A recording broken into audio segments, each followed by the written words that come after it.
Drone control frequencies are diversifying. Commercial drones rely on 3 primary bands. FPV DIY drones operate on additional illegal frequencies, and non-cooperative drones switch between stealth bands, exposing critical gaps in traditional counter-UAS systems.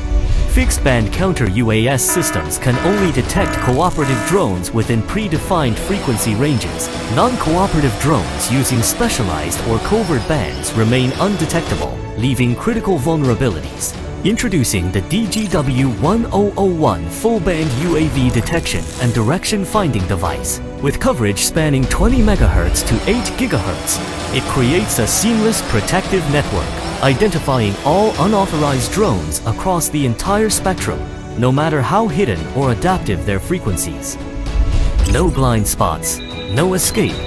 DGB, full-band defense, eliminating every threat, safeguarding low-altitude airspace.